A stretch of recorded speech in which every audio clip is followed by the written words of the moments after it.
और है जीत के लिए सदा तैयार, पराक्रम और परिवर्तन के दम पर।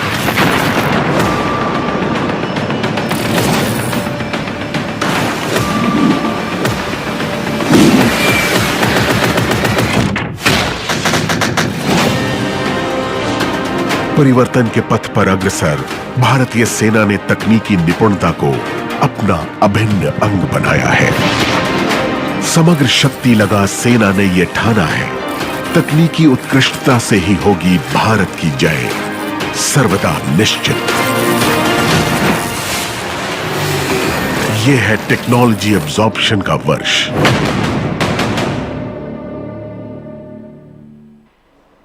We are delighted to welcome onto the stage for his keynote address the Chief of the Army Staff, General Manoj Pande. Sir, honored by your presence.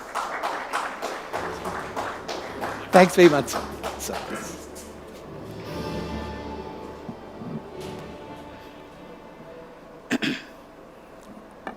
Government functionaries present here, industry leaders, members from the academia and various think tanks, representatives from the media, ladies and gentlemen, a very good afternoon and Jai Hind to everybody. I shall share my thoughts on the self-reliance and technology transformation in the Indian Army. And before I spell out the various transformation initiatives, some of which you just saw in the AV, let me briefly touch upon the emerging threats and challenges that we face in the security canvas. The geopolitical landscape today is characterized by unprecedented changes taking place at a fast speed and scale. The centrality of national interest and the growing salience of national security in the international system is distinctly visible.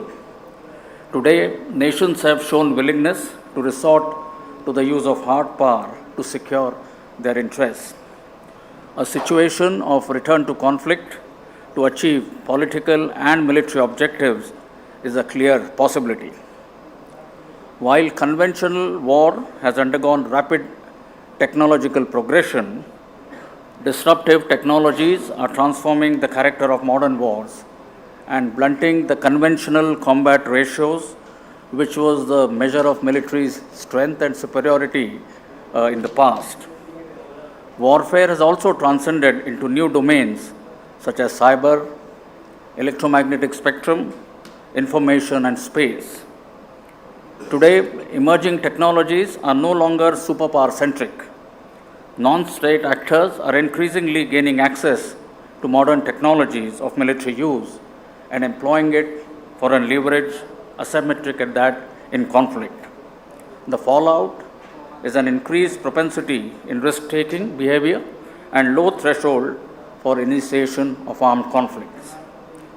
Amidst all of above, our legacy challenges of unsettled borders continue. Newer threats in the conflict spectrum have added to the complexity. Gray zone actions and aggressions by our adversaries is manifesting across multiple domains, including the military, that is, on the land, air, and the maritime space. Proxy war is one such manifestation of this threat that we have been combating for years now. Consequent to all these developments, the battle space is become more complex, contested, and lethal, and shall remain so in the future. Amidst this complicated canvas that I just described, our nation continues to rise. As a nation, we have envisioned and taken up the resolve to emerge as a developed nation when we celebrate our centenary milestone. The aspirations of a rising India shall span across expanding strategic horizons. The foremost implication for us, therefore, is to ensure that the nation's security is not impacted in any way so that its progress continues unabated. Therefore, to secure our national interests, we need to possess commensurate capabilities, which requires a continuous progression and focused approach from where we are today. In keeping with all that I have just said, the Indian Army's vision that we have articulated for ourselves is to transform into a modern, agile, adaptive, technology-enabled, future-ready force capable to deter and win wars in a multi-domain operational environment across the full spectrum of conflict to protect our national interests in synergy with the other services. So how do we go about preparing ourselves to be future-ready? The impact of external dependency for critical components, supply chain disruptions, and weaponization of denial regimes came to the fore, and we saw it during the pandemic as also from the lessons of the ongoing Russia-Ukraine conflict. Talking of critical and advanced technologies and their military application, we need to recognize that even if we were to import some warfighting systems, no country will share the latest technology with us. Being import dependent for critical technologies, hence, entails the risk of remaining one technological cycle behind in niche areas.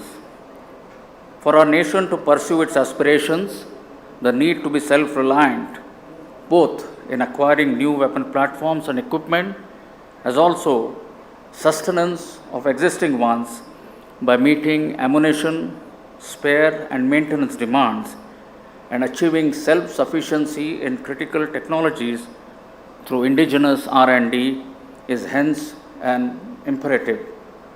Sometimes we tend to focus on acquisition of new equipment, but just as I was describing to somebody as we walked in, I feel it is the entire whatever wherewithal you require to fight. That is what we need to be able to produce indigenously, which includes the ammunition and the rest of it. Indian industries today are the vanguards of innovation and technological progression. Core technologies such as artificial intelligence, machine learning, quantum, augmented and virtual reality, cyber, biotechnology, energy and space are available in the private commercial domain.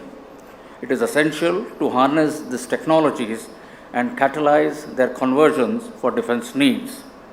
The country also has a vibrant, capable and productive technology ecosystem comprising institutions of academic excellence and repute, startups, innovation centers, information technology companies and manufacturing hubs. Our technological prowess has been a driver of global technological pursuits. These factors lend feasibility for the defense sector to identify, absorb, and adopt technologies accruing through indigenous competencies and capabilities. The government has taken many initiatives to promote an effective defense industry ecosystem in the country.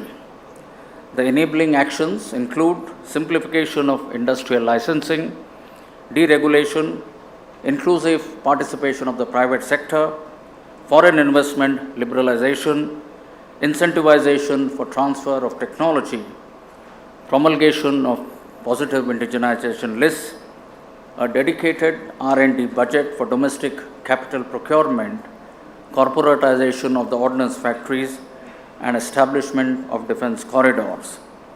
Provisions have also been made towards creating capacities for developing critical technologies through foreign investments and partners, through joint ventures, co-production and co-development route, having a joint IPR model and transfer of technology procedures. In all of this, the services have been a facilitator for policy execution of the Atmanirbharta vision by providing a viable market for indigenous defense manufacturers. We have been proactively reaching out to the industry with problem statements, solutions to which we seek from them. The process of communicating our future defense requirements guides the industry in planning and initiating technology development, partnerships, and production arrangements. A number of initiatives have been taken by the Indian Army to handhold the industry towards building the required trust and momentum. Organizing forward area visits for industry representatives to better understand field conditions and user requirements, support in conduct of trials, assistance in testing and certification, provisioning or providing in-service equipment for R&D, facilitating no objection certificates for export, and promoting indigenous defense products in various exercises, interactions that we have with militaries of friendly foreign countries through military diplomacy are some of such initiatives. I believe the Indian defense industry is rising up to the mandate of achieving self-reliance and is investing significantly into research processes and advanced manufacturing and production techniques, and is today producing cutting-edge military hardware with modern technologies. Currently, we have close to 340 indigenous defense industries that are working towards fructification of about 225 contracts by the year 2025, with an outlay of approximately 2.5 lakh crores. Modernization and technology infusion, which stands on the edifice of Atmanirbharta, forms one of the key pillars of our transformation roadmap that we are undertaking in the Indian Army. Let me highlight some of the focus areas for technology infusion and key systems that are being indigenously sourced. Towards improving our mobility and protection, various procurements include light strike vehicles, all-terrain vehicles or the ATVs, light specialist vehicles, and bulletproof jackets of the highest quality which provide the maximum protection. Battlefield situational awareness is being increased or enhanced through border surveillance system and having a range of surveillance drones. For target acquisition and precision fires, we have swarm drones, loiter munitions, and new artillery platforms such as the 155mm mounted gun systems, towed gun systems, the K9 Vajra, the advanced towed artillery gun systems, and new generation of munition which include terminally guided munitions and canister launch munition as well. Our night fighting capabilities are being enhanced through night sights for small arms and handheld thermal imagers. The effectiveness of our communication right down to the soldier level is being upgraded through induction of software-defined radios. We are also deploying terrain-specific electronic warfare systems, drone and anti-drone systems. Logistic capacities and efficiencies are being augmented by employing or introduction of logistic drones. Induction of new weapon platforms for the mechanized forces such as the light tanks and the future infantry combat vehicle, and for aviation such as the medium altitude long endurance RPAs and the light utility helicopter are also in the pipeline. Apart from the weapon systems and equipment, we are also pursuing 45 niche technologies which have been identified for military application. 120 indigenous projects are currently underway to develop and absorb these niche technologies. Now, these span across multiple routes of innovation, incubation, and development.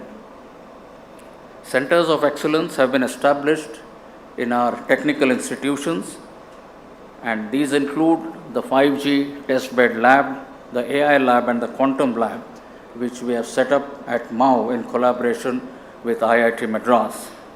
A number of artificial intelligence projects are currently underway, and this comprises the natural language processing, facial recognition, vehicle tracking, satellite imagery analysis, and other autonomous systems. A tri-services project is being undertaken to develop a high-powered computing AI cloud. We are in the process of preparing an AI roadmap in consultation with subject matter experts, which will serve us good for the next 20 to 25 years. We are also exploring the Internet of Military Things and its integration with 5G communication for exploitation in the domains of smart surveillance, telemedicine, drone control, and real-time augmented and virtual reality for both training as well as operations.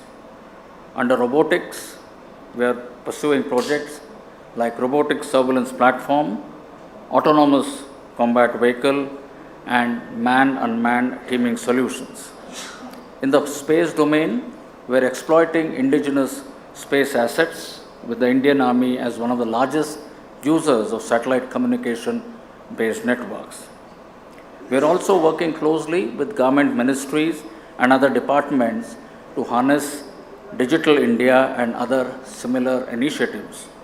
Our collaboration with MITI encompasses exchange of best practices in hardware and data security, assistance during procurement for identified embedded malware, capability building in cyber forensics, audit of our Indian Army data centers, and standardization testing and quality certification.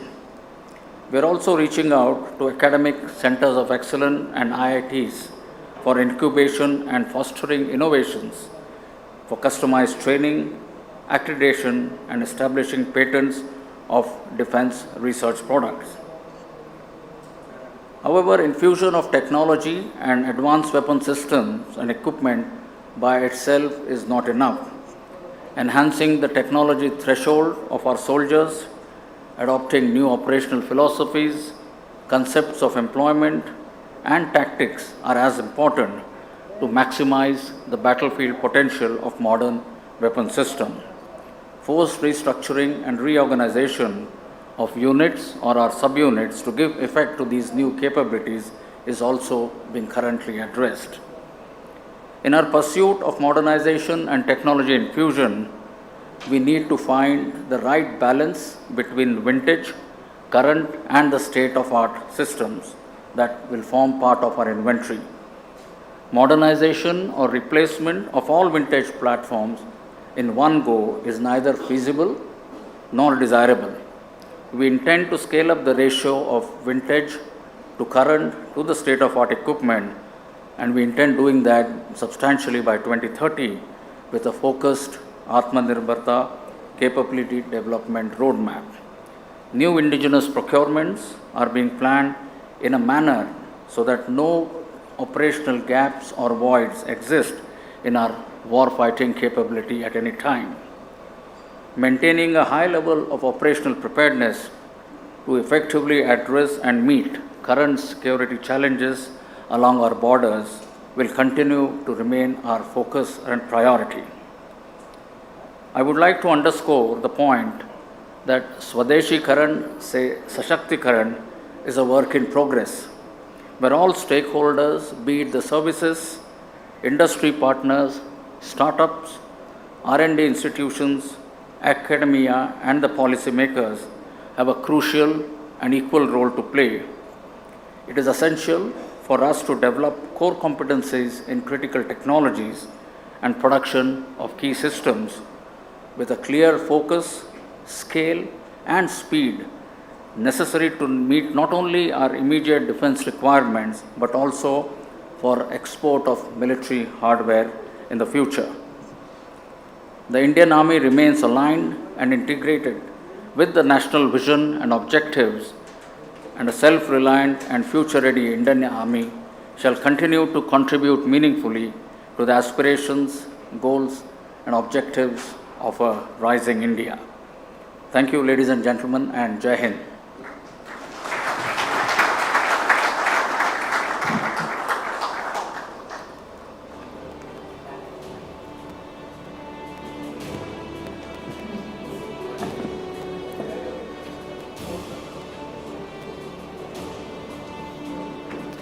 Thank you so much, sir, for that powerful address and for articulating the vision of the armed forces. We're truly honored by your presence today. And talking about Atmanirbharta and the needs of our armed forces is based closely on the understanding of the nature of evolving threats that exist and of how warfare itself has been redefined. I'd like to invite back on stage our Group Executive Editor, Vishnu Shom, for our next session. Warfare Redefined. Is India ready to face emerging threats? And I would also like to invite for this session Mr. Atul Dinkar, the Director General of DRDO and CEO and MD of BrahMos Aerospace. Also Mr. Sameer Joshi, the CEO of New Space Research and Technologies. Lieutenant General Sunil Srivastav, the former Director, Center for Joint Warfare Studies. and Lieutenant General Amit Sharma, the former Commander-in-Chief of the India Nuclear Command. Vishnu, you can come on stage.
Lessons over the last 2 years is that warfare is never stagnant, but the evolution of warfare and the pace of induction of new technologies during the Ukraine-Russia war and by Houthi rebels operating from a part of Yemen are a wake-up call to military forces around the world. Drone warfare isn't a scene out of the Terminator movies. Drones have already begun to redefine the modern battlefield. Conventional weapon systems also need to evolve to meet new challenges and to achieve new technical requirements to defeat the enemy. We have a wonderful panel today, real thinkers about what the future of warfare is going to be. Among them, Sameer Joshi. He's an innovator in the Indian drone space in the country. Atul Dinkar, the Director General of the Defense Research and Development Organization. He's also the CEO and MD of BrahMos, the company which builds arguably the finest anti-ship cruise missile in the world. We're also joined by Lieutenant General Sunil Srivastav, the former Director at the Center for Joint Warfare Studies, and General Amit Sharma, the former Commander-in-Chief of India's Nuclear Command. Wonderful having all of you. Sameer, let me come to you first. The last 2 years and warfare seems to have been completely altered by what we are seeing on the Russia-Ukraine front. How is drone warfare here to stay? So, Vishnu, of course, everybody have been part of this roller coaster ride, which is being seen in the Russo-Ukraine conflict in the last 2 years. There has been a very, very significant spike in the way robotic platforms are being used. In fact, this is the war where all three facets of drone warfare, aerial, terrestrial, as well as surface, are very, very visible. It is clearly indicating to the future and the doctrinal shift, what is happening across the world, that robots are here to play. In the next 5 to 10 years, robotic platforms will definitely be 10 to 15% of all organization levels across the world in all major armed forces. And it is very, very essential to have robotic layers between your manned elements and the enemy's objectives. So this has largely been driven by two aspects, and which is also coming up very openly in the Ukraine war. First is the commoditization of autonomy. You know, autonomy is a feature which lets you spend a very long amount of time over a battle space. You know, since the human is not involved, there is no human limitation to prohibit a robotic platform to spend a large amount of time, which is termed as persistence over the TBA, the tactical battlefield area. The second facet is the large availability of AI and the threads which are powering them. Artificial intelligence can give shape to very, very creative concept of operations and employment, which the General very rightfully mentioned. This combination of autonomy and AI and rapid proliferation of these in the last about 8 to 10 years is giving shape to new class of robotic behavior, grades of robotic platforms, uncrewed platforms, and these are so the right place to see them, of course, is go through all the videos of the Ukraine war, which are being bombarded on us on a daily basis. But at the same time, highlights of this now is being seen in the top grade programs across the world, coming from the most, the best developed companies, right down to very, very low scale and cheap platforms being utilized, across the world. Even a meaningful intelligence layer over a very cheap drone makes it very, very powerful. And this is being seen to a great, great effect across the world. And I think here the advent and here a dimensional disruption is taking place all across the world. The next, disruption in warfare, which is very, very visible, is happening right in front of eyes. And any organization across the world not taking notice of this and sticking to the legacy behavior will tend or will definitely suffer in the days ahead, simply because the OODA loop closure by, robotic behavior is far faster than anything, which a man can deploy. And this definitely, ladies and gentlemen, is the future of warfare in the years ahead. General Srivastav, one of the concerns is that legacy systems are expensive when it comes to taking on small drones in the battlefield. Of course, drones come in all sizes and shapes and costs. But FPV drones, first-person view drones, which have been employed on the Ukraine-Russia battlefront against tanks, against infantry formations, cost barely a few $100 in some cases, or just a few $1,000 in other cases. But to actually intercept such platforms mean spending surface-to-air missiles in cases which can cost nearly $1 million for small surface-to-air missiles, shoulder-launched. There's a huge disparity over here. How does one effectively counter drones on the battlefield?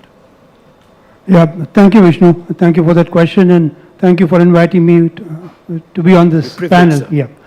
So before I answer your question as to how do we counter drones, I'll agree with Sameer on everything that he has said, but I would like to add another nuanced experience that everybody is seeing happening, unfolding in Ukraine, and that is the ecosystem which both the sides have built towards exploitation of drones. A cottage industry, volunteers, crowdsourcing, crowdfunding, being flown by soldiers, by hobbyists, and the like. And this is producing drones without being trial evaluated, producing a variety of drones working on variety of frequencies to which their own counter-jamming systems may not be aware, and yet suffering an attrition of about 80-90% and more. Coming now to the attrition part,